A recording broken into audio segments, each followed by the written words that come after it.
I have no doubt in my mind that is the case. All right, so we have made a contact with our guy. His name is Dan Geltrude, folks. He's with us every couple of Thursdays or thereabouts, and we always enjoy talking with Dan. You probably have seen him on Fox Business with Neil Cavuto. He's their go-to guy whenever they have questions concerning the economy, finance, the stock market, international financial affairs, whatever the case may be. And we're lucky to have him join us here tonight as well. Dan, thanks for taking time out of your busy evening to spend a little of it with us here on the Primetime program. Really appreciate it. Well, as always, Dan, thank you for having me on. I absolutely love being on with you. Yeah, it's a lot of fun, Dan. And, it's not like we're wanting for topics to talk about, that's for sure. Not at all. Dan, many folks, I was talking about this earlier before your appearance now, many folks are saying that we're entering into like a bear market, one that's kind of driven by pessimism. And yet prior to this headlines we've seen over the past week, maybe a couple of days more than that, all the economic indicators have been nothing but positive. So my question to the financial guru is Dan Geltrude. Dan, is the pessimism warranted? Is it accurate, or is it maybe misplaced? We've been hearing about the pending bull market and all the different tipping points that we were hitting since, quite frankly, the election of Donald Trump, right? As soon as Trump was elected, everybody was talking about how the markets were going to fall apart, and that has continued through the trade war discussion with China. And it's kind of a funny thing, right? But it hasn't happened yet. So it makes you think about all these predictions of doom and gloom and what people are doing to try to make news, quite frankly, out of nothing. I was just going to ask you that. Are they just trying to get some headlines and get a little, get some ink and get some attention? Yeah, yes, they are. And look, here's the truth. A bear market is coming, but I don't see it as any time soon, Dan. I see no lasting or tangible sign that the market is going to be flipping. As a matter of fact, I see a bull market continuing through 2019 because what's fueled the market in many ways has been tax cuts and the loosening of regulations. And although the Democrats have gained control of the House, they're only going to be able to cause gridlock going forward, and they're not going to be able to undo what has already been done. So I just don't see it.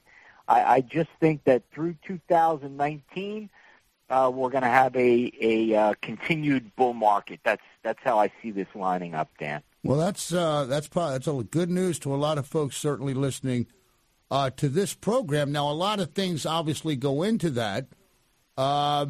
We got some bad news this week from GM. Going to close a plant, or maybe more. 14,000 workers are going to be laid off. My question to you, financial guru, is that the result of bad market demand anticipation on the part of GM, or is it an indicator of a slowing economy? I take it from your previous answer, you're going to come down on the side of the latter here, or the former, I should say. Yeah, I think there's a lot of cars that is simply put, people don't want that are made by GM. So what's the option here? GM has to figure out how to retool. And I was just talking about this in my class at Montclair State where I teach, and talking about cost structures. And the number one way to cut costs when a company is feeling some squeeze, and GM is feeling a little bit of that now, is to cut labor, and that's what they're looking at doing. But the problem that you have here is that they're looking at cutting labor in the United States. Now, under normal circumstances, I would say I'm not so sure the president has any business sticking his nose into the activities of a non-government company like GM. It's public company, but it's private industry. Right. However, let's not forget GM took taxpayer dollars to bail themselves out. So now it's a little bit different. I think they have some responsibility here, and I don't think the president is going to let them get away with it, and I think they're going to feel the squeeze from President Trump, and he's already talking about that he's going to be pulling some funding and other things related to the government's help of General Motors, and I think he's right to do so. Well, Dan, you brought up an interesting point that they're going to cut jobs here in the United States. They obviously have facilities in China. Now, earlier this week, I had an expert on on China-U.S. relations, and he had mentioned that a lot of companies that manufacture in China do so under onerous regulations and really regressive environments and circumstances. And, given the two, why would a company choose to, close the U.S. like you were kind of pointing to that in your comment? Why would they choose to close a U.S. plant as opposed to closing a plant in a place that's tough to do business? Even with onerous regulations, the bottom line. It's still cheaper to do business in China. All right. And that's the problem that we have with the U.S. labor market, particularly, quite frankly, many of the unions have ruined it for their members because they were pigs along the way when there were tighter job markets, and they got a little selfish and greedy there, and they pay the price for that now because American labor is just so expensive. So I think really what's happening, and the reason that companies like General Motors will go outside the country is simply because of cost. Wow. Well, and yet we hear so much of manufacturing coming back to the country. One, like myself, I think that perhaps the egregious demands of labor in the days of old had stabilized to, the reality of what you just pointed out, perhaps it hit them. And those things have stabilized here in this country to a point where they understand they got to be competitive. But you're saying that isn't necessarily the case. Well, I don't think we're all the way there yet, Dan. I think that we have made strides in that direction to be more competitive on an international level. But clearly, when you have American companies that are looking to go outside the United States to do their manufacturing, well, that's still a problem. And that's largely the result of cost, obviously. That's 100% of what it is. All right, so Dan, now we move. The president is on the move. It's been it's like an asteroid belt of news and items that have occurred. The president now on his way to Argentina, G20 meeting. Lots of things going on there. Russia's in the picture. China's there. President Xi. What are the key? What gets done at the G20 Summit? Let me start with that one, Dan. What actually occurs there for your humble host, Primetime? Well, I could make it very easy. Nothing. It's all about pomp and circumstance, right? So You get all these countries together, and it's a photo op, and you get all these sound bites so that all the voters at home for a lot of these respective countries think that their leaders are really doing something and bringing national pride to the world stage. But I don't particularly think that there's going to be anything of substance, quite frankly, accomplished at this. I mean, you may have, get-togethers there and leaders saying, you know what, we really should follow up and have a one-on-one. I think that's the most that comes out of this. I don't really particularly think, for example, that President Trump is going to be leaving the G20 and saying, great news, we just struck a deal with China, tariffs are going away, trade war is done, and it's going to be prosperous for both nations. Now, would you be I don't see that. Would you be well, you don't see it. Would you be surprised if that did happen? Yeah, I would be shocked. I would be shocked if that happened because I just don't think that's the format. What I think is going to happen is they're going to say, we've made some positive progress, and this is best case scenario now. There's been some positive progress, and we think that we have perhaps the skeleton of a deal that we can work on, but we're still not there yet. But we're going to continue to follow up. But knowing Donald Trump, I just think that if he doesn't get what he wants, he's going to say, and by the way, we're slamming him with more tariffs until they come to the table and get serious. Well, that's what I think is going to happen. Well, now it's interesting, and so that's a nice segue. What do you think? How? Let's first look at What has happened since the tariffs have been put in place? Dan, is there impact that's measurable at this point, or is it still too early to do any of that? And then, of course, I want to ask you about what do you think is going to happen from here, in terms of the impacts of these tariffs going down the road if they don't settle the matter. Well, let's go back to where we started with the whole doom and gloom scenario. So it actually reminds me of like Y2K when the world was going to end because the computers couldn't go from 1999 to 2000, right? So we remember that, right? Absolutely. So now you have this whole thing about, if these tariffs go into effect, it's the end of the world. It's the end of economic prosperity in the United States. And what's happened so far? Absolutely nothing. Yes, we had a rocky month in the stock market in the month of October and into November, but that was anticipated. Historically, it played out exactly pretty much as it's supposed to. I think that going into December and into the new year, that's going to change. Whether there's going to be a trade war or not, I just don't think that – I'm not saying we're not going to feel the tariffs. I just don't think that it's going to have a material impact on our economy. I think we're going to continue to hum along, and I've said all along, and we'll see if I'm right, ultimately China is going to be forced to the table because our economy is still so much stronger than theirs. There's just simply not going to have a choice. They can't have 2 billion people getting pissed off at the government.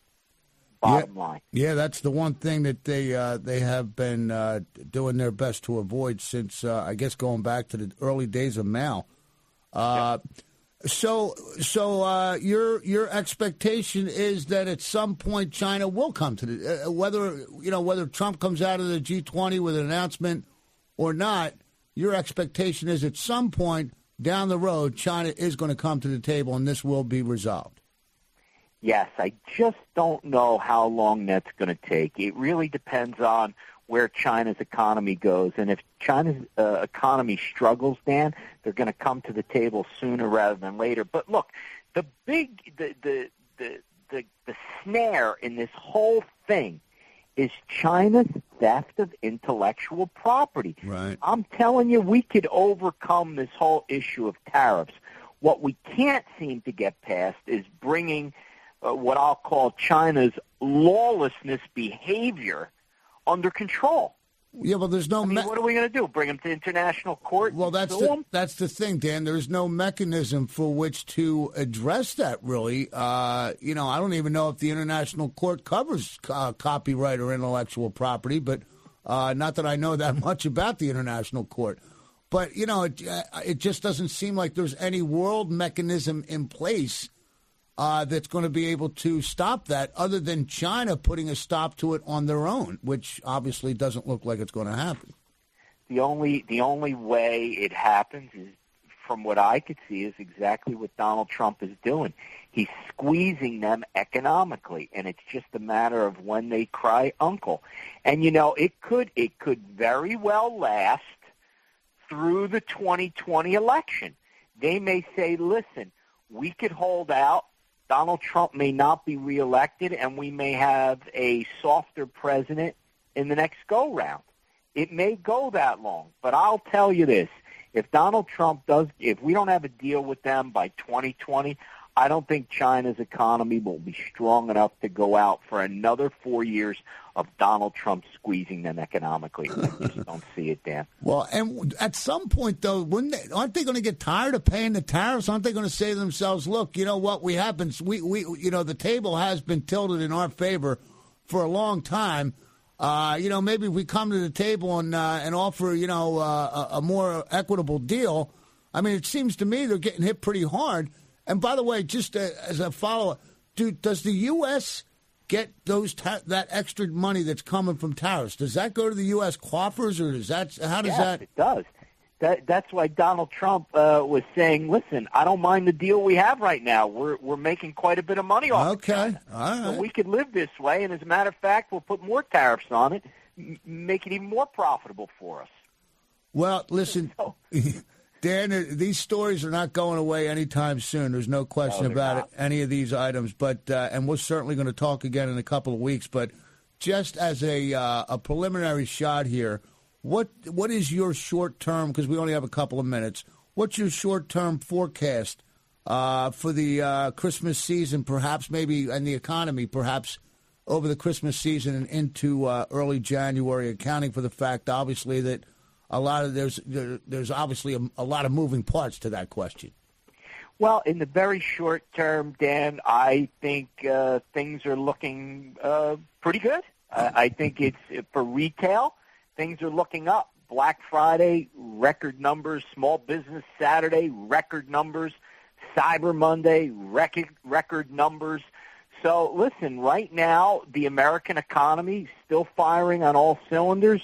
Wages are up, unemployment's down, GDP continually over 3.5%. I mean, all consumer confidence very high. You know, all the indicators are showing that we're going to have a really, really good retail season for Christmas, and I think that's going to carry us into the new year. We also see the Fed has taken their foot off the gas related to interest rates. That's a whole nother subject, but the fact that they're not going to be raising rates or potentially raising them at a much less pace than they had originally said just a couple months ago, I think that keeps the economy strong, and I think the outlook is very bright going into 2019. Well, do you think brick-and-mortar operations are going to do okay over the holiday season, or are they going to take a little hit, do you think? No, well, you know, the Amazon effect, right? More and more people are definitely using, their online purchasing ability. But here's the truth of the matter. Of total retail sales, Dan, only about 10% is online. Now, that number is growing, right? But brick and mortar is still the dominant factor. Wow, that is a pretty hefty. Now, I didn't realize it was still that strong. That is a strong number, Dan. Hey, Dan, final question as we run out of real estate here on tonight's segment. Your Giants came up just a little shy against my Birds. Both teams obviously need a big dose of consistency, and yet the NFC East is still wide open. And your Giants still very much alive and in the mix. Do you give them any shot to be there at the end, Dan? Well, listen, the Giants are breathing. That's about all I'll say about that. So, realistically, I think they have no shot. I think the mantra right now for the Giants is wait till next year. Well, listen, we're not far away from that here in Philadelphia. We had a pretty decent game last week, but they got a long way to go. We'll see what happens with the Redskins. But Dan Geltrude, always enjoy having a conversation with you about the world of finance, my friend. Thanks for joining us again. Folks, check him out online, dangeltrude.com. And on YouTube, you can check out a lot of videos of a lot of variety of different topics that Dan has talked about here and elsewhere. On Fox Business as well. Just go to YouTube and do a Dan Geltrude, Geltrude. Dan, thanks for joining us tonight. Appreciate it. Thank you, Dan. Thanks for getting in. That's our financial guru guy, Dan Geltrude, folks. And always enjoy having him on the program. Kind of, get a little semblance. I like talking to real people about real things that are happening. You get so many different points of view and perspectives in our news that's delivered each day. It's nice to get some real expertise. Stay right there. Prime time out of the gate. And we got an ABC News break coming up top of the hour. Back on the other side with Dan Skeldon, News Talk 1400 WOND. WOND Pleasantville. Shore Medical Center is proud to be your community hospital. They go to extraordinary lengths to deliver the highest